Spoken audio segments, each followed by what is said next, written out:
Ladies and gentlemen, welcome to this fireside chat titled Securing Prosperity, AI Preparedness, Connected World, facilitated by Ryan Chalkett, award-winning TV correspondent, with Doreen Bogdan-Martin, Secretary General, International Telecommunication Union.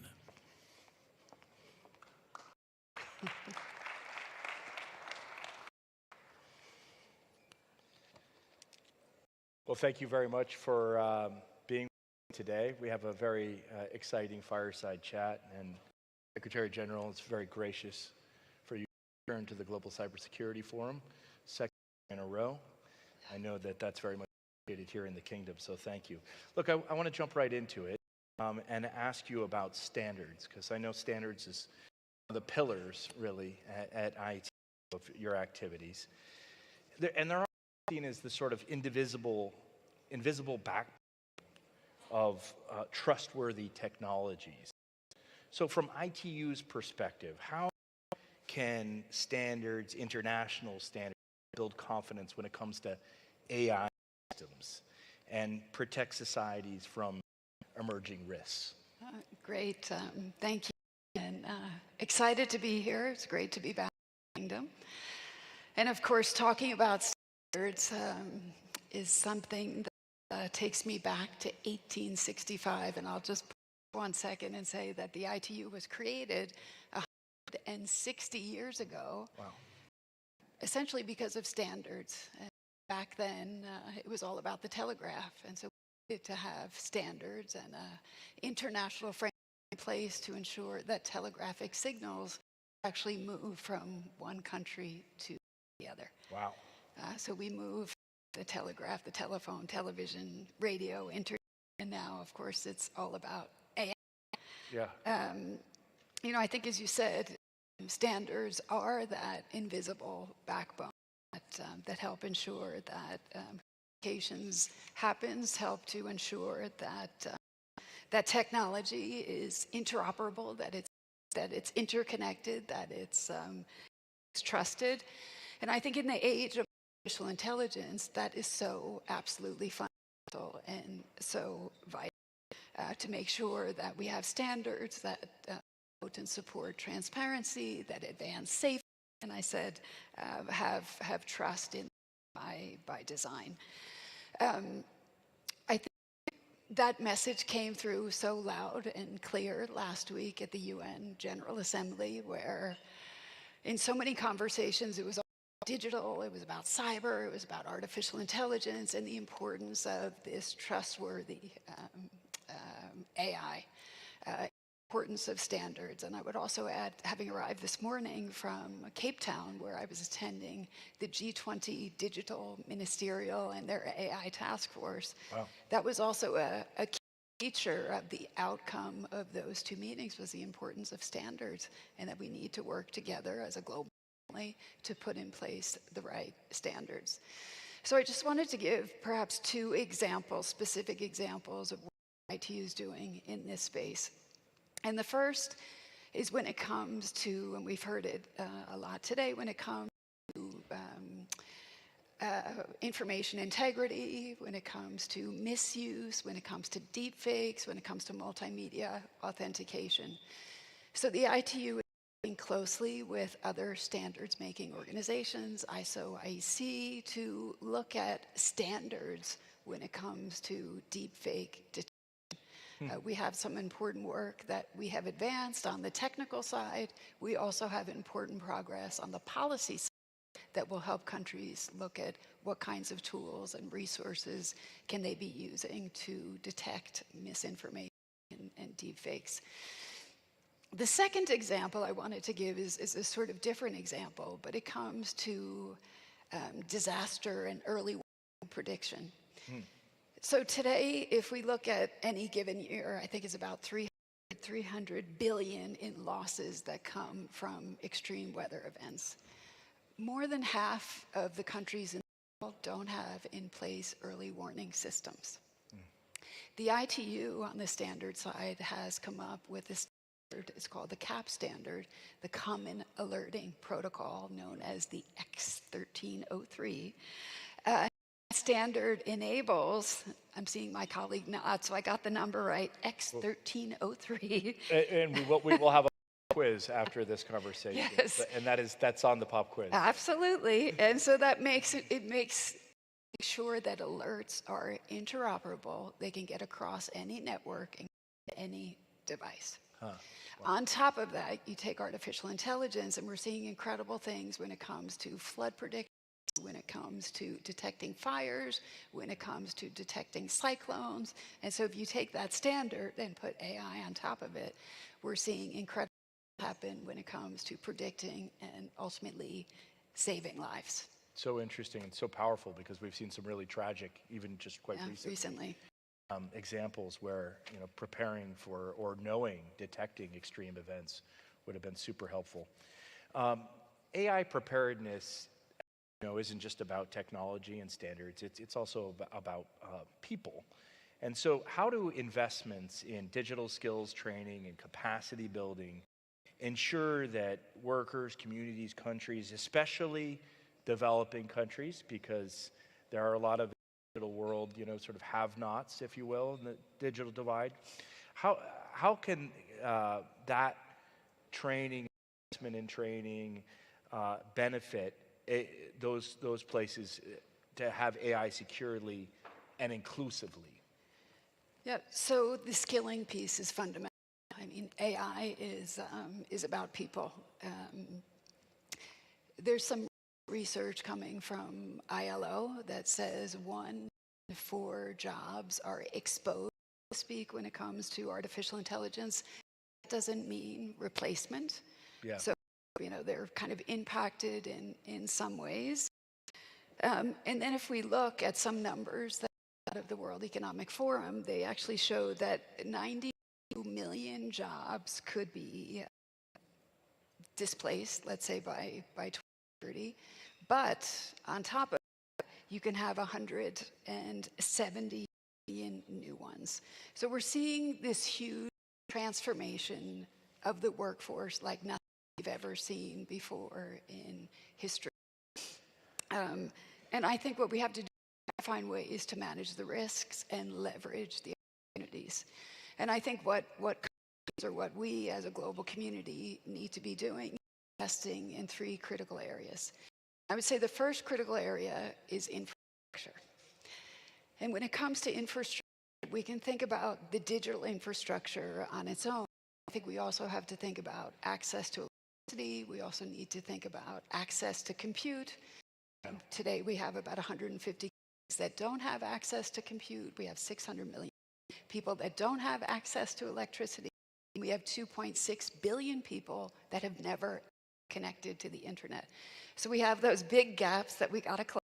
Which is just astonishing. It's mind-blowing. Yeah. Right, because there's 7 billion on the planet. So yeah. Basically, so it's a third of humanity that are not fully connected. And when it comes to artificial intelligence, we get very concerned because we do see a divide when it comes to that gap, because that gap will not bring artificial intelligence to those that are not today connected to the internet. Yeah. And so again, that skilling piece is so fundamental. We have launched something called the AI Skills Coalition.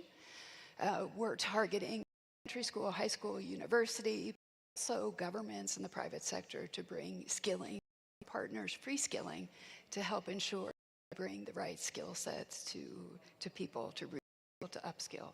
So that's a fundamental piece. I would say the third pillar that we need to also invest in are the enabling policies, the enabling framework. So we have to make sure we're balancing regulatory frameworks and not stifling innovation, but we have to put in place those frameworks to ensure that the investment comes and that we can actually move from principles to practice, because we want to make sure that everyone can benefit from those opportunities. Yeah, it makes me think you're talking about some things that AI, it obviously brings opportunities and risks, but really cut across borders. It's one thing to do these things with countries, but to get countries on board, to collaborate, perhaps another matter.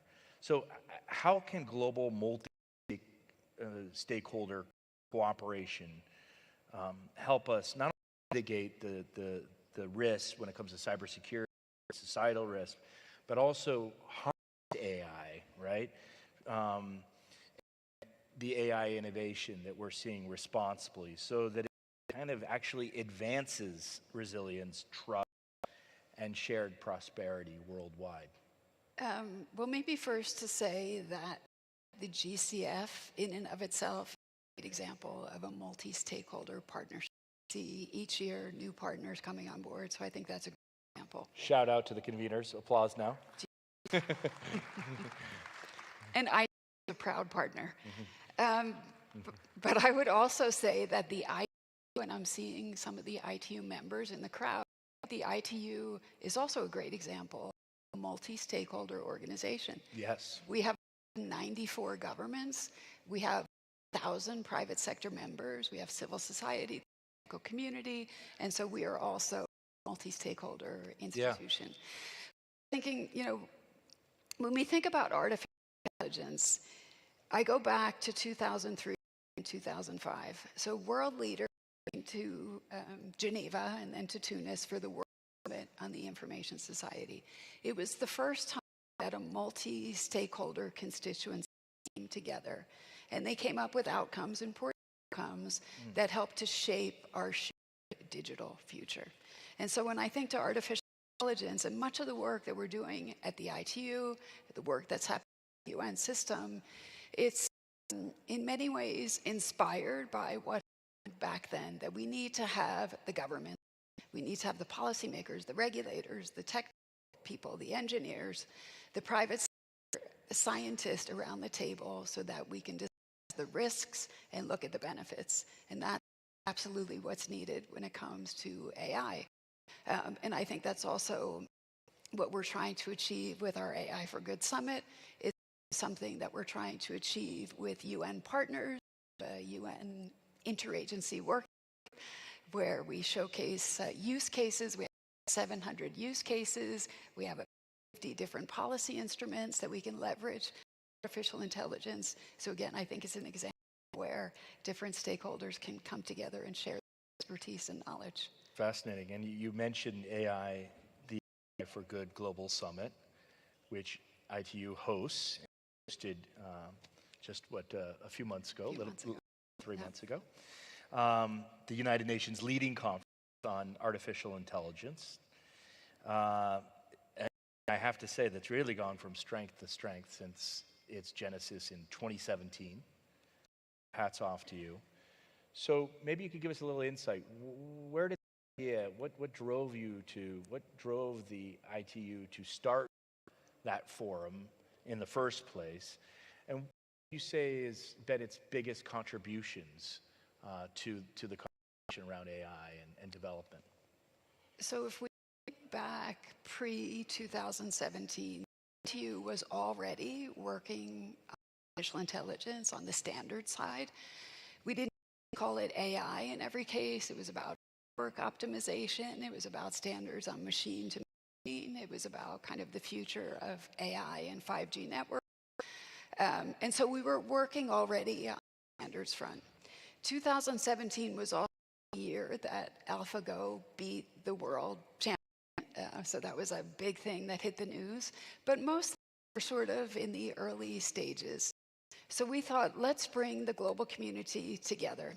Start talking about how grassroots solutions, ideas could actually be matched to some of the world's biggest problems. Again, we brought our UN partners together from UNESCO to UNDP to FAO to others to look at different kinds of WHO challenges and see how we could find solutions together. It has grown a lot. We had our biggest one this year with some 11,000 participants. 11,000. Yeah. We have added new features, but for us, it's not about an event. It's a movement, and it's also about the kind of work that we achieve between us. So again, a focus on standards and the ITU's leading role when it comes to technical standards, but also the ITU's role to capacity development with the AI Skills Coalition, the dialogues that we facilitate. We have started convening governance discussion. Our governance dialogue this year, we had 10 principles that came to that governance dialogue. And I think we look to next year and what the future holds for AI for Good. Next year will be critically important because, as we heard from one of the speakers this morning, the United Nations has set up a scientific panel on artificial intelligence with the Secretary General. That panel will have some outcomes for next year. We'll also have a global dialogue on artificial intelligence, and that will take place on the margins of our own AI for Good Summit in Amazing. July 7 to July 11, beautiful Geneva. There you go. Coming up. And that I wanted to finish this conversation off with is how do you AI, I mean, I was thinking about this before we got up here. The great thing about the Secretary General's patch of focus is that it's such a slow development space. You know, AI is moving at a slow pace. That's a joke. How do you keep up and ensure that AI for Good, Global Summit, evolves so that it can continue to provide that space for collaboration, and also direction for the future? Well, so much is happening so quickly. Yes. Yesterday, being in Cape Town for the AI task force, they also launched the African AI initiative, launched by the African Union. Yeah. So many countries are trying to catch up.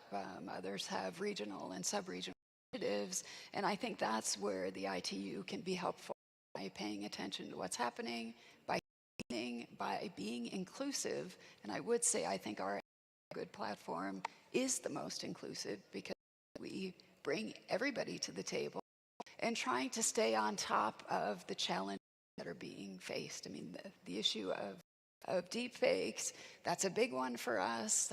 Some of the challenges, well, linked to cybersecurity and AI. This year we also launched an AI and space track. So each year we're sort of innovating, trying to stay on top of a very fast-moving space. And if that I moderated earlier today on quantum computing is to be, that it'll have to be computing for good in 5 or 6 years. Well, so we also had an AI and quantum session.